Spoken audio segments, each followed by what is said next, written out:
أعوذ بالله من الشيطان الرجيم بسم الله الرحمن الرحيم. واقعات تفصیل سے ذکر ہے کہ کسی کے مختصر طور پر اہم باتوں کا تذکرہ ہے، لیکن انبیاء کرام علیہم السلام کے تذکرے قرآن مقدس میں اس سے واقعات اور ان کی نصیحت اور ان کا حکم، یہ تمام باتیں قرآن مقدس میں درج ہیں۔ ان میں سے ایک نبی حضرت ابراہیم علیہ السلام جن کا تذکرہ تقریباً علماء نے لکھا ہے کہ 67 مقامات پر قرآن میں حضرت ابراہیم کا ذکر موجود ہے، تذکرہ واقعات موجود ہیں۔ حضرت ابراہیم علیہ السلام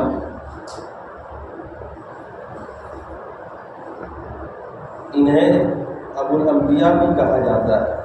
حضرت آدم ابو البشر ہے، ابراہیم ابو الانبیاء ہے۔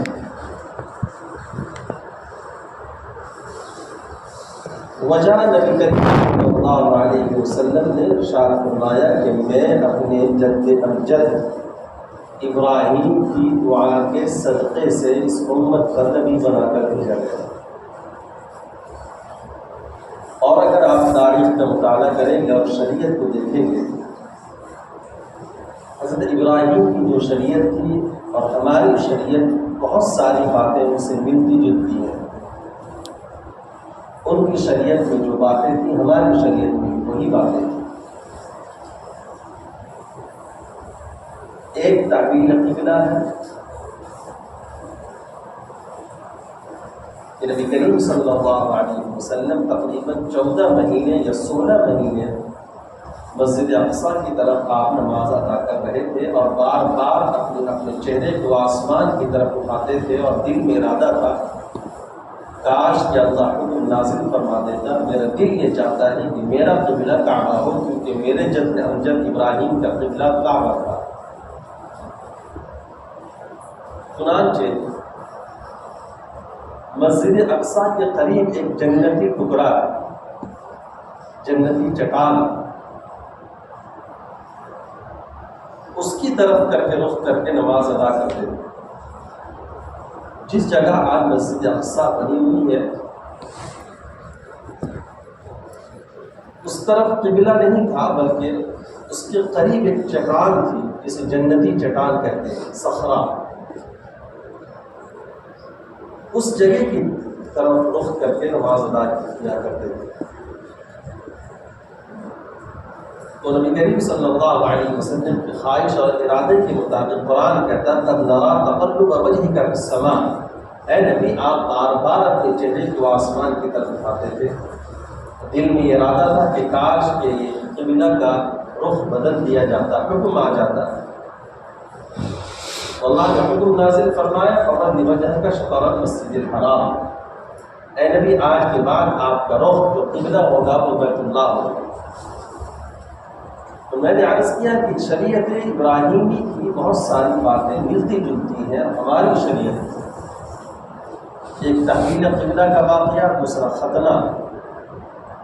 وہ انسانیت میں سب سے پہلے جو ختنہ ہوئے وہ ابراہیم علیہ السلام ہے۔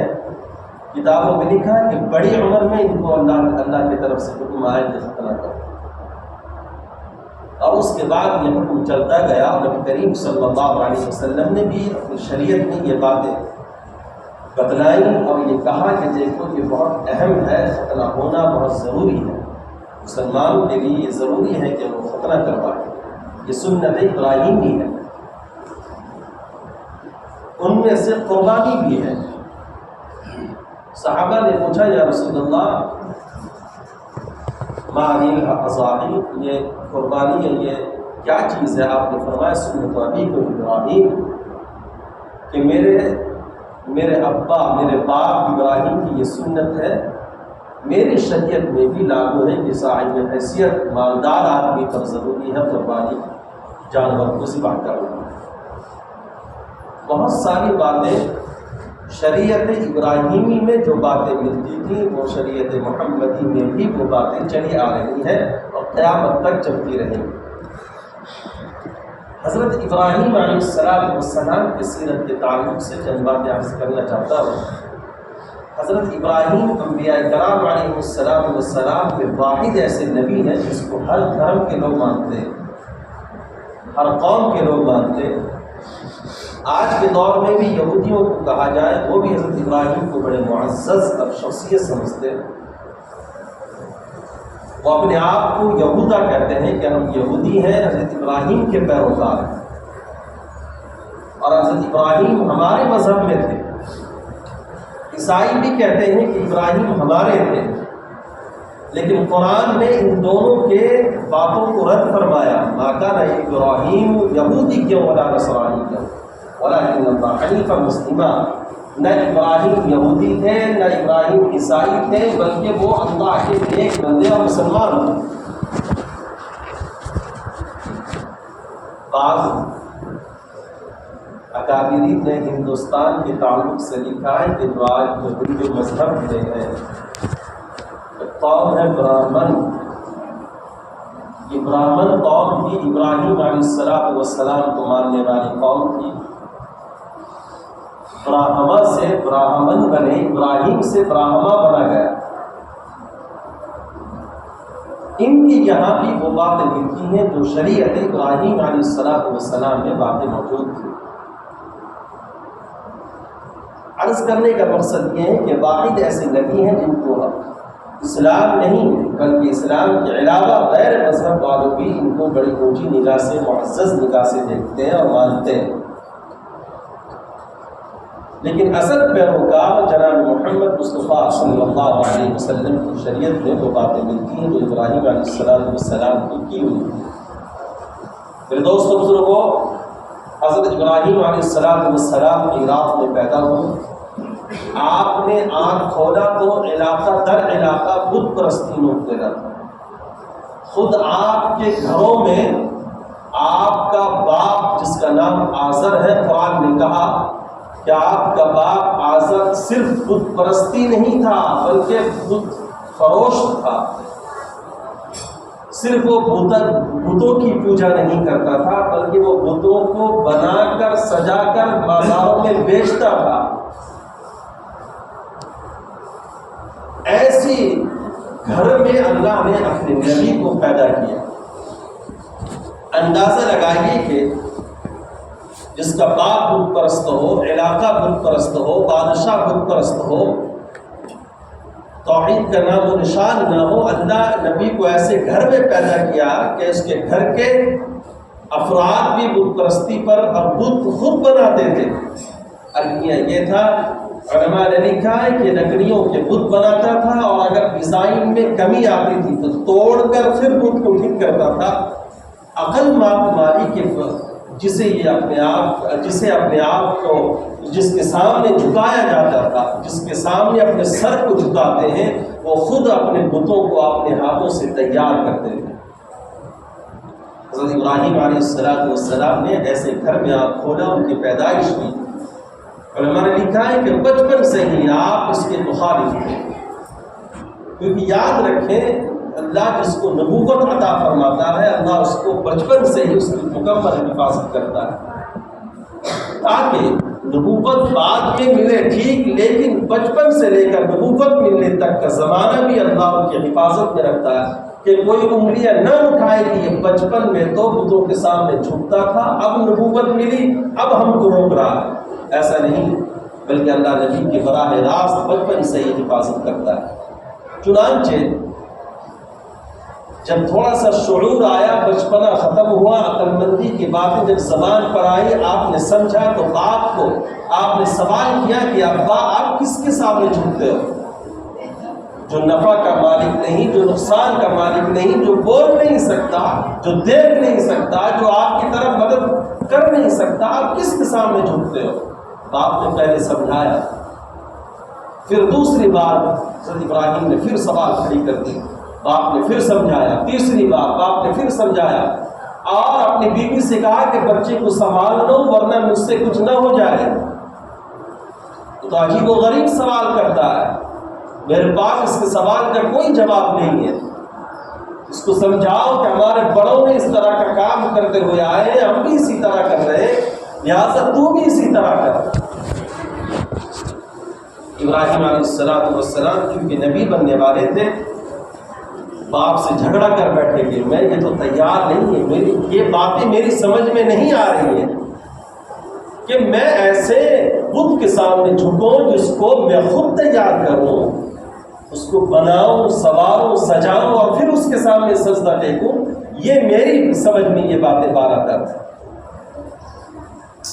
باپ سے جھگڑا ہوا، باپ سے نا اتفاقی شروع ہوئی۔ علماء نے لکھا ہے کہ ایران کے اس دور میں لوگوں کا عقیدہ تھا کہ سال میں ایک مرتبہ میلہ لگتا تھا، اپنے بتوں کو لے کر وہ جاتے تھے، میلہ گھومتے تھے اور بتوں کو بیچتے تھے۔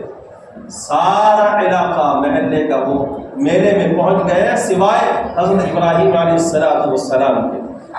لوگوں نے کہا کہ آؤ، قرآن کا ذکر ہے، قرآن میں حضرت ابراہیم فرمائے کہ انی سقیم، میں بیمار ہوں، میں نہیں جا سکتا۔ اللہ کی طرف سے انہی کے مجاز کے مطابق باتوں کو سمجھانا مقصود تھا۔ اللہ نے ابراہیم کو روکا، آپ بچ جائیں گے۔ سارے لوگ چلے گئے، تنہا ابراہیم موجود ہے علیہ السلام، اور معبود خانے میں آئے اور دیکھا کہ طرح طرح کے بت کھڑے ہوئے ہیں، آپ نے سب کو توڑ دیا اور کلہاڑا ایک بڑے بت کے سر پر ٹانگ کر چلے گئے۔ جب میلہ گھوم کر محلے والے آئے تو سب نے دیکھا کہ یہ کیا ماجرا، ہمارے بت پڑے ہوئے ہیں، اوندھے کو گرے ہوئے ہیں، کس نے یہ ماجرا کیا؟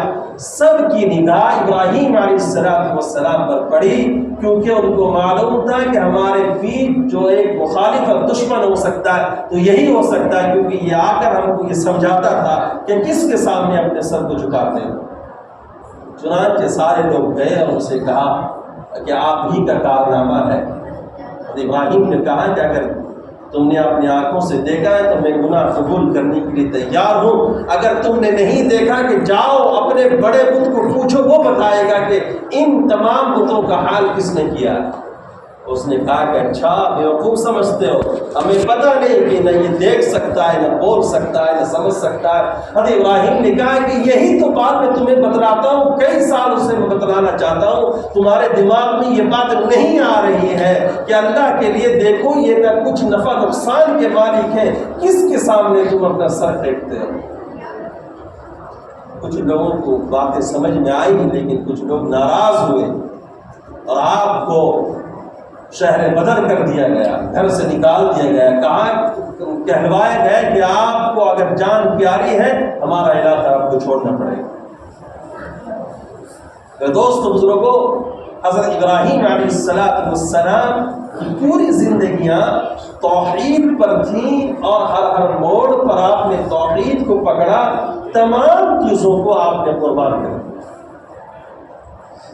بچپن میں باپ ناراض ہوا، گھر سے نکالا، ذرا سا شعور آیا، بڑھ جوان ہوئے تو محلے والوں نے اپنے علاقے سے نکال دیا۔ اور اس وقت کتابوں میں لکھا ہے کہ جناب لوط علیہ السلام جو آپ کے کسی تعلق سے رشتہ داری تھی اور عجیب کیفیت، علماء نے لکھا ہے کہ قیامت کے دن حضرت ابراہیم علیہ السلام کے ساتھ یا حضرت لوط علیہ السلام کے ساتھ ان کے امتی کی تعداد صرف 2 ہوگا۔ ہر نبی کے ساتھ امتی کا جماعت ہوگی کہ ان کے ساتھ ماننے والے کتنے تھے، ان کے ساتھ جب لوگ آئیں گے فرماتے ہیں کہ صرف 2 آدمی جو ان کی باتوں کو مانا اور ساروں نے ان کی باتوں کو انکار کر دیا۔ ایک داستان ہے، لمبا واقعات، قرآن کے بھی تفصیل سے جناب ابراہیم علیہ السلام کے واقعات کا ذکر فرمایا، اور یہ اس لیے ذکر ہے کہ صرف آپ سنیں اور آپ کو مزہ لگ جائے یہ نہیں، بلکہ اس سے سبق حاصل کرنا چاہیے کہ دیکھو توحید کے معاملات میں گھر بار چھوڑا جا سکتا ہے، توحید کے تعلق سے اپنے بیوی بچوں کو، ماں باپ کو چھوڑا جا سکتا ہے، لیکن توحید کے رسی کو مسلمان نہیں چھوڑ سکتا۔ چنانچہ جب یہ سفر باندھے ہیں اس دور میں عراق کا علاقہ مصر ہے، آپ نے سنا ہوگا فرعون اس کا جو حضرت موسیٰ علیہ السلام کے زمانے میں جو تھا، یاد رکھیں مصر کے جتنے بادشاہ بنے ان کا لقب فرعون تھا، نام تو الگ الگ تھے، تقریباً 9 ایسے فرعون گزرے ہیں جو مصر میں حکومت کی ہے، لیکن ہر نبی کے دور میں جو بادشاہ تھا وہ الگ الگ بادشاہ تھے، لیکن ان کا لقب اس دور میں بادشاہ کو فرعون کہا جاتا تھا۔ جب آپ کا نکاح حضرت سارہ سے ہوئی ہے رضی اللہ تعالی عنہا، گھر والے اور علاقے والوں نے آپ کو شہر بدر کر دیا تو آپ مصر کے علاقے میں آپ پہنچے ہیں۔ اس دور کا بادشاہ کو جب اطلاع ملی کہ ایک نبی ہے اور اس کے ساتھ اس کی ایک بیوی ہے اور بڑی حسین اور خوبصورت ہے، کتابوں میں حضرت سارہ رضی اللہ تعالیٰ عنہ کے تعلق سے ان کے حسن کے بارے میں کتابوں میں علماء نے لکھا ہے، فرماتے ہیں کہ حضرت سارہ اما حوا کی بالکل کاپی تھی، اتنی خوبصورت۔ جناب اما حوا علیہ السلام کی جو خوبصورتی تھی اللہ نے وہی خوبصورتی حضرت سارہ کے اندر اتار دی۔ اندازہ لگائیے کہ اما حوا کتنی خوبصورت جنت میں بنائی گئی ہیں، جنت میں پیدا ہوئی، جنت میں رہی ہیں، اس سے اندازہ لگائیے کہ اللہ نے ان کو کتنا حسن جمال عطا کیا ہوگا، اور وہی حسن جمال اللہ نے سارہ کے اندر رکھا تھا۔ لوگوں کی جب نگاہ حضرت سارہ پر پڑی تو بادشاہ کو اطلاع دیا گیا خوبصورت لڑکی ہمارے علاقے میں ٹھہری ہوئی ہے۔ بادشاہ نے لوگوں کو دوڑایا کہ پکڑ کر لاؤ، چنانچہ حضرت ابراہیم کو سارہ کو لایا گیا بادشاہ کے دربار میں۔ بادشاہ نہ پوچھ نہ پچھاڑ سارہ کو اپنے کمرے میں لے گیا۔ اللہ اکبر، علماء نے عجیب حکمت والی باتیں لکھی ہیں۔ حضرت ابراہیم باہر ہیں، محل بادشاہ کے محل کے اندر سارہ گئی ہیں، تنہا بادشاہ ہے اور غلط کام کرنے کے لیے تیار ہے۔ بادشاہ کا محل پتھروں کا ہے، اندر والا باہر دیکھ نہیں سکتا، باہر والا اندر دیکھ نہیں سکتا، لیکن نبی کی کرامات، نبی کا معجزہ یہ تھا کہ اللہ نے اس دیوار کو شیشہ بنا دیا۔ ابراہیم باہر سے بیٹھ کر نظارہ دیکھ رہے تھے کہ میری بیوی کے ساتھ بادشاہ کیا معاملہ کر رہا ہے۔ اس کی وجہ علماء نے لکھا ہے کہ چاہے وہ نبی ہو بظاہر انسان تھا، انسان کے اندر اگر بیوی کسی کے ساتھ چلی جائے تو ذرہ برابر اس کے اندر شک آ سکتا ہے کہ میری بیوی فلاں مرد کے ساتھ گئی ہے، نہ جانے اس کے ساتھ وہ کیا معاملہ کیا ہو۔ وہ نبی تھے، ان کے دل کے اندر شک نہ آئے، اس وجہ سے اللہ نے اس دیوار کو شیشہ بنا دیا۔ کتابوں میں لکھا ہے کہ جو ہی سارہ کی طرف وہ بڑھا ہے، اللہ نے اس کو فالج کا بیماری اللہ نے اس کو عطا کر دیا، جسے آج کے دور میں پائلس کہا جاتا ہے، فالج کی بیماری۔ وہ ہاتھ بڑھا نہیں پایا حضرت سارہ کی طرف۔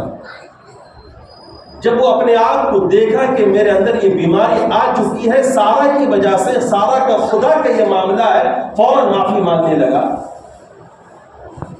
اور ذات نے معاف کر دی۔ جب وہ تندرست ہوا تو پھر وہ گندہ کام کرنے کی طرف پھر بڑھا، اور سارہ نے پھر دعا کی اللہ کی طرف سے، پھر عذاب آیا، اور کتابوں میں لکھا ہے کہ وہ زمین پھٹی، اندر دھستا چلا گیا، کمر تک جب دھسا ہے پھر اس نے معافی مانگی ہے، سارہ سے معاف کر دو، اب دوبارہ نگاہ آپ پر نہیں ڈالوں گا۔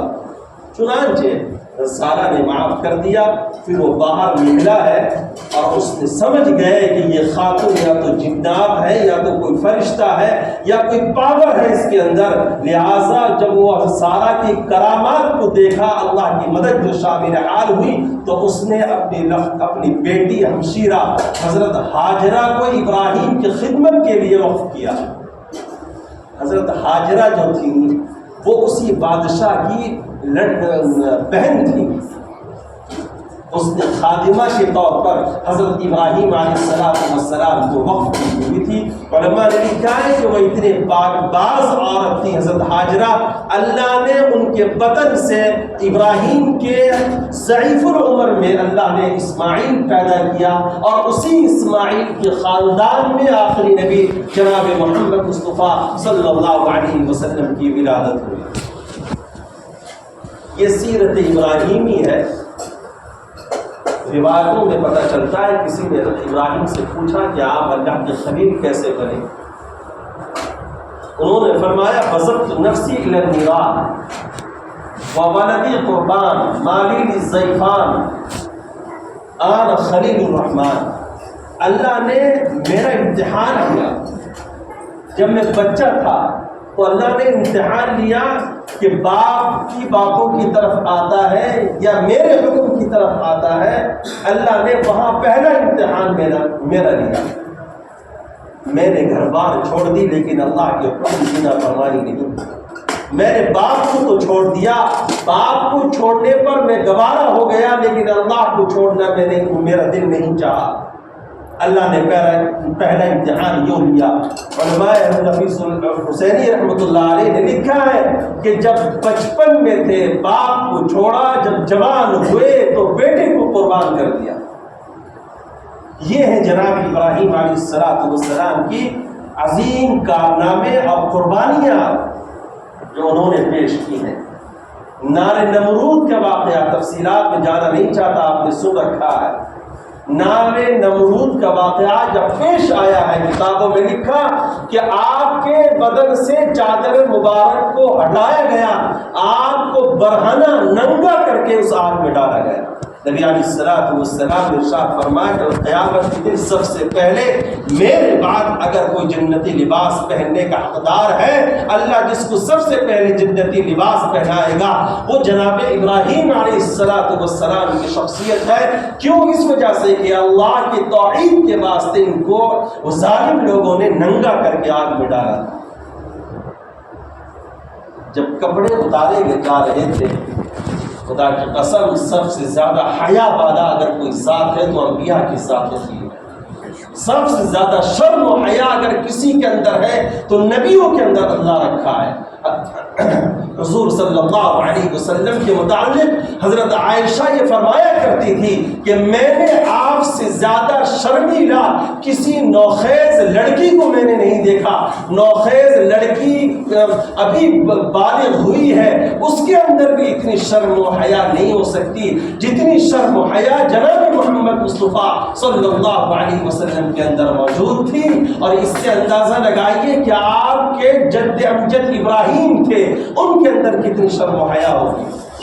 جب کپڑے اتارے جا رہے تھے، علماء نے لکھا ہے کہ زار و قطار آپ چیخ چیخ کر ہو رہے تھے اور اپنی زبان کو کنٹرول میں رکھ رہے تھے کہ ایسا نہ ہو کہ کوئی لفظ میری زبان سے نکل جائے اور اللہ کو ناگواری ہو۔ صرف آنکھوں سے آنسو جاری تھے، آسمان کی طرف آپ دیکھیں، دل کی آہٹ سے آپ کی باتیں نکل رہی تھی۔ علماء نے لکھا ہے کہ آپ نے آسمان کی طرف یہ کہہ کر کہا کہ اللہ تیرے دین کی خاطر برہنہ میں گوارا ہو سکتا ہوں، لیکن تیری ذات پر حرف آئے مجھے یہ گوارا نہیں ہے۔ آپ کو نار نمرود میں ڈالا گیا۔ جب آپ کی دل کی خلت کو، محبت کو اللہ نے پرکھا اور جانچا تو اللہ نے بھی انتہا کر دی محبت۔ وہ آپ کے تعلق سے علماء نے لکھا ہے کہ کئی کلومیٹر سے لوگ دور پر اس آگ کو دیکھتے تھے، قریب نہیں آتے تھے کہ جل جائیں گے، جل کر مر جائیں گے۔ کئی میل دور تک اس کی شعاؤں کی شدت محسوس کرتے تھے۔ اور جس دن حضرت ابراہیم کو ظالم بادشاہ نے ڈالا، اس دن پورے عراق کے اور پورے مصر کے اور پورے فلسطین کے لوگ وہاں اکٹھا تھے کہ کس طرح نبی کو آگ میں ڈالا جائے گا۔ وہ بیان بدلتا ہے یا نہیں ہم دیکھیں گے۔ اور یہ نہیں کہ پکڑا اور آگ میں ڈال دیا، نہیں، جھولا بنایا گیا تھا، کیونکہ کوئی قریب جانے کی جو جائے گا تو وہ جل کر راکھ ہو جائے گا۔ اتنی شدت تھی، 2 مہینے تک اس آگ کو جلایا گیا تھا اور اس کے اندر شدت پیدا کیا گیا تھا اور اس کی شعاعیں آسمان سے باتیں کر رہی تھیں۔ یہاں پر علماء نے لکھا ہے کہ جو نبی جس مقام پر ہوتا ہے، جس مقام پر، جس بلندی پر ہوتا ہے، اس کی آزمائش اور امتحان بھی اسی طرح کی جاتی ہے۔ اس لیے نبی نے فرمایا کہ جو میرے اوپر حالات آئے ہیں، مصیبت آئے ہیں، تکالیف جو میں جھیلا ہوں، میری تکلیفیں ایک طرف، پورے نبیوں کی تکلیفیں ایک طرف رکھ دی جائے تو میری تکلیفیں ان سے بڑھ جائیں گی، کیونکہ یہ آپ تو امام الانبیاء تھے، آپ کا مقام تو تمام نبیوں سے بلند تھا، اس وجہ سے تکلیفیں سب سے زیادہ آپ پر آئی ہیں۔ اندازہ لگائیے کہ جوان بیٹیوں کو طلاق دی جا رہی تھی، جوان بیٹیاں 25 سال کی عمر میں دنیا سے رخصت ہو رہے تھے، چھوٹے نر بچے اور مرد بچے دنیا سے جا رہے تھے۔ اس سے اندازہ لگائیے کتنی تکلیفیں جناب محمد مصطفیٰ صلی اللہ علیہ وسلم پر ڈھائی گئی اور آپ نے اسے برداشت کی۔ جب 18 مہینے کے جناب ابراہیم رضی اللہ تعالیٰ عنہ جب دنیا سے گئے ہیں، جب آپ ان کو اپنے گود میں سلایا ہے، جب چہرے نبوت ابراہیم پر پڑی، زارو قطار آپ کے چہرے سے آنسو جاری تھے۔ حضرت انس نے آپ کو پیچھے سے کہا کہ نبی حضور آپ بھی رو رہے ہیں؟ آپ نے فرمایا کہ ہاں میں رو رہا ہوں۔ میں کیا یہ سمجھتے ہو کہ میرے دل کے اندر باپ والی محبت نہیں ہے؟ آپ اس تاریخ کو پڑھیں، شعب ابی طالب کی گھاٹیوں کو، جو 3 سال مشرکین مکہ نے آپ کو بائیکاٹ کر دیا تھا، ان سے نہ کوئی بات کر سکتا ہے، نہ ان کے لیے کھانا پہنچا سکتا ہے، نہ یہ باہر آ کر پیسہ دے کر کوئی سامان خرید سکتے ہیں، نہ کوئی دکاندار ان کو سامان بیچ سکتا ہے۔ مسلسل 3 سال چند صحابہ آپ کے ساتھ بھی اس قید میں زندگیاں گزاری ہیں۔ صحابہ فرماتے ہیں کہ ایک وقت ایسا آیا، بھوک کی شدت اتنی ہوئی کہ ہماری نظر ایک چمڑے کے ٹکڑے پر پڑی، چمڑے کا ٹکڑا، کئی دنوں سے وہ چمڑے کا ٹکڑا پڑ کر، سڑ کر، گل کر سوکھ چکا تھا۔ ہم نے اس کو لایا اور بھگویا، اس وجہ سے کہ تاکہ اس کے اندر کوئی ایسی کیفیت ہو کہ اسے کھا لے اور پیٹ بھر جائے، تھوڑی سی طاقت ہمارے جسموں میں آ جائے۔ ایسی حالات بھی گزری ہیں اس امت پر۔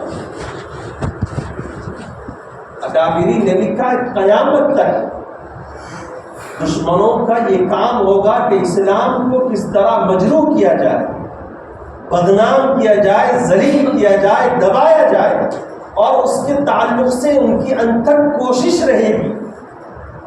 لیکن یاد رکھنا، صحابہ سے زیادہ اذیتیں امت تک کوئی حاصل نہیں کر سکتا، کسی پر نہیں آئیں گی جتنی تکلیفیں صحابہ پر اور حضور کے خاندان پر آئی، ایسی تکلیف قیامت تک کسی امتی پر نہیں آئے گی۔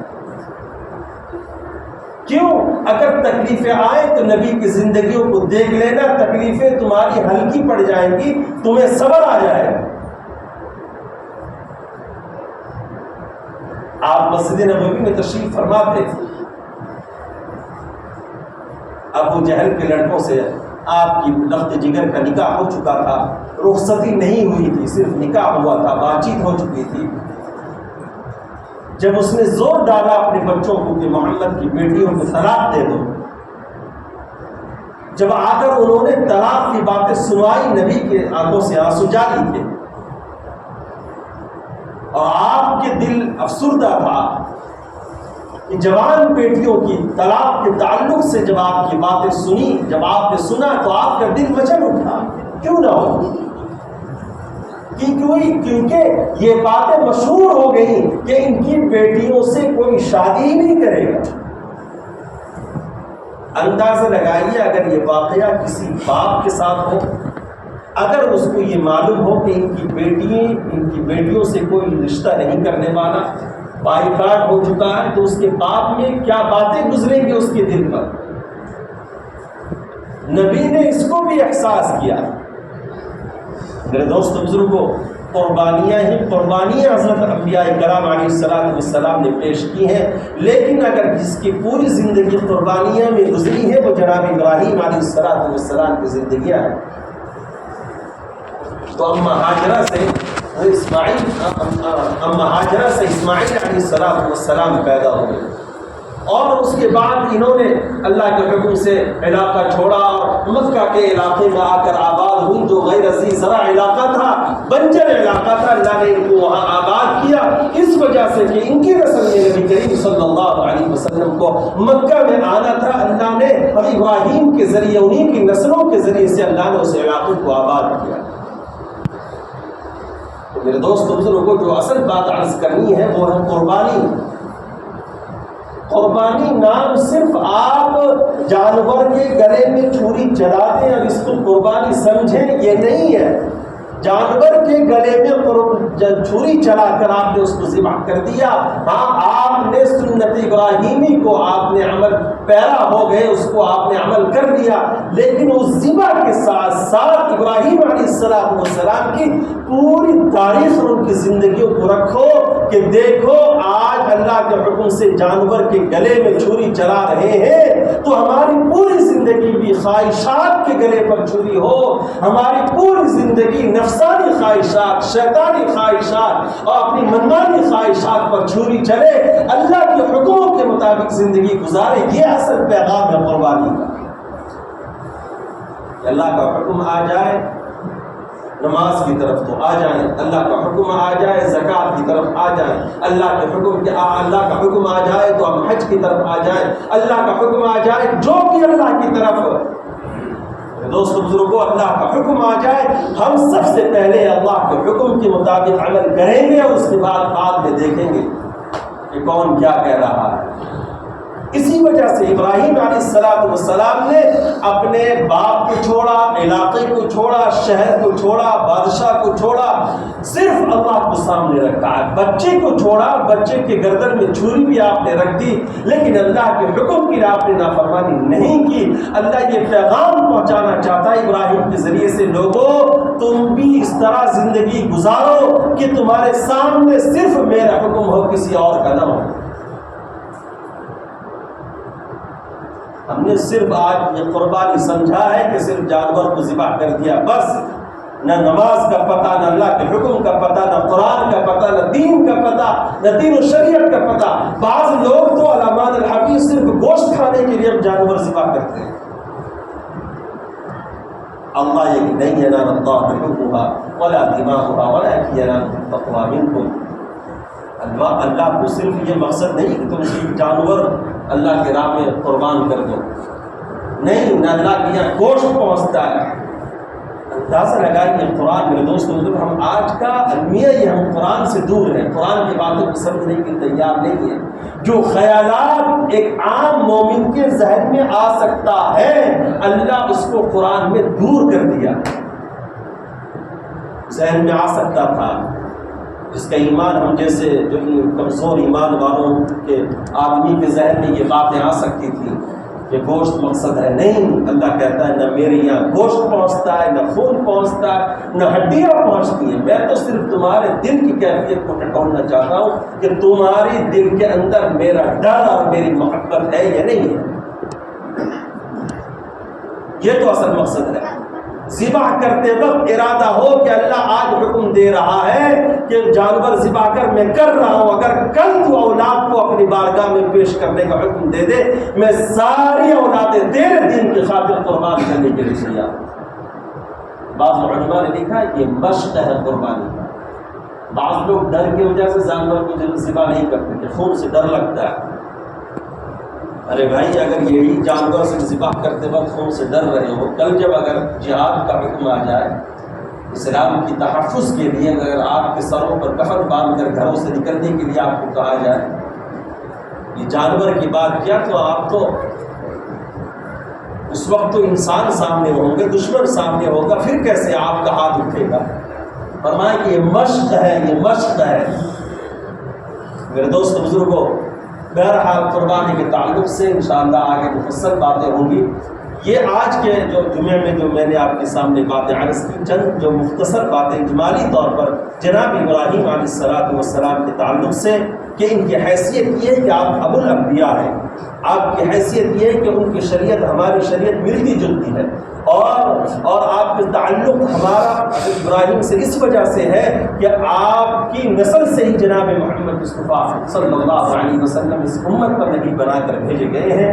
آپ ہی کی ربنا وبعث فیہم رسولا کی دعا کی برکت ہے کہ اللہ نے ہم جیسے غریب ناکارہ کمزور آدمی کو حضور کا امتی بنا دیا. اللہ تعالیٰ مجھے آپ کو کہنے سننے سے زیادہ عمل کی توفیق نصیب فرمائے. وآخر دعوانا